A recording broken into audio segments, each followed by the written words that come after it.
Assalamualaikum dan selamat sejahtera. Saya Nurul Sabrina akan mewakili kumpulan saya ingin membentangkan tentang salah satu teori komunikasi, iaitu teori penggunaan dan kepuasan kehendak. Sebelum itu, saya perkenalkan ahli kumpulan saya.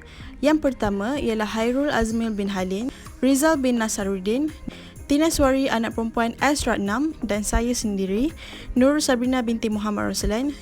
Teori penggunaan dan pemuasan kehendak adalah pendekatan terbaik bagi memahami komunikasi massa. Teori ini diperkenalkan pada tahun 1940-an. Hasil daripada kajian oleh Herzog pada tahun 1944, Suchman pada tahun 1942 dan Barroson pada tahun 1949.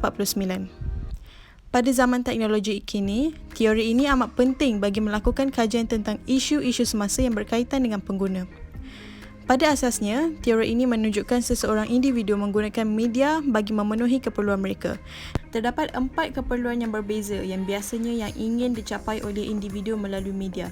Yang pertama ialah sebagai batu loncatan bagi mengeratkan hubungan pribadi. Seterusnya ialah kepelbagaian, iaitu elakkan diri daripada keadaan yang membiasa dengan melakukan sesuatu yang menghiburkan.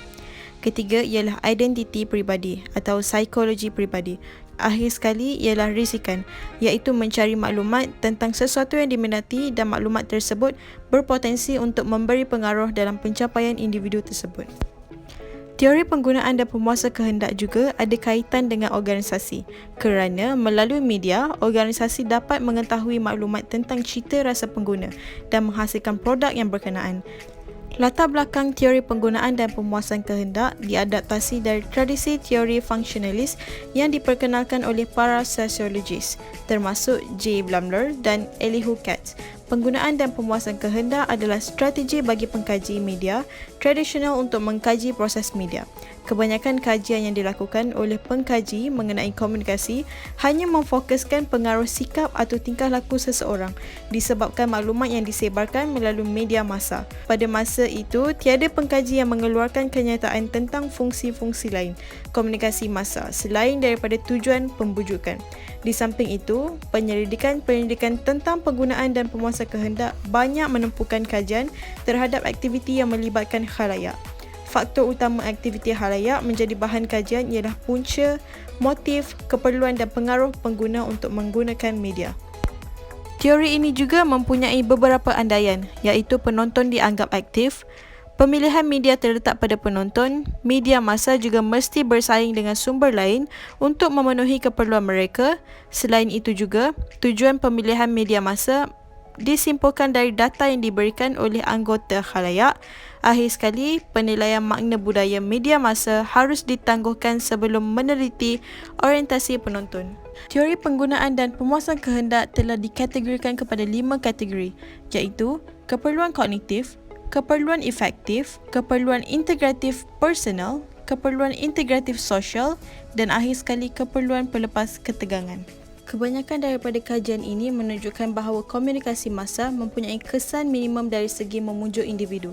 Oleh itu, pengkaji mengubah pemboleh ubah yang memberi lebih kesan iaitu pengaruh kumpulan. Sebagai gantinya dan juga untuk menyelamatkan bidang komunikasi, Katz mengajak pengkaji menjawab soalan, apakah yang dilakukan oleh individu terhadap media? Komunikasi yang berkesan tidak hanya ditinjau dari segi kepuasan yang wujud dalam kalangan kaki tangan, tetapi dilihat dari sudut yang berbeza seperti interaksi antara pengurusan dan kaki tangan, produktiviti dan prestasi kerja. Menurut Downs 1988, kepuasan komunikasi didefinisikan sebagai kepuasan individu dengan pelbagai aspek komunikasi, termasuk kepuasan dengan perspektif korporat. Yang kedua adalah kepuasan terhadap kualiti maklumat. Seterusnya ialah kepuasan dengan kekompakan organisasi. Yang keempat pula, kepuasan dengan komunikasi atasan. Dan akhir sekali, kepuasan dengan komunikasi penyelia. Selain itu, penyebab keruntuhan organisasi adalah disebabkan oleh komunikasi yang buruk. Ini kerana komunikasi yang buruk adalah punca kepada semua masalah yang wujud, sama ada sosial atau profesional. Jadi, elemen keberkesanan komunikasi adalah kejelasan pemikiran dan air muka, ketepatan dan kesesuaian mesej ringkas dan padat, persekitaran yang kondusif, maklum balas serta kesempurnaan mesej dengan merangkumi semua aspek penyampaian mesej. Kesimpulannya, hasil analisis menyokong hipotesis yang dibentuk mengenai hubungan antara komunikasi organisasi dan komitmen organisasi. Ini menunjukkan bahawa dalam konteks organisasi yang mungkin berbeza dari segi pengurusan, persekitaran dan sebagainya, peranan komunikasi organisasi yang berkesan mewujudkan kepuasan di antara kaki tangan organisasi yang berkaitan adalah penting. Dan ini adalah senarai rujukan bagi memperoleh pengetahuan tentang teori penggunaan dan kepuasan kehendak. Sekian, terima kasih.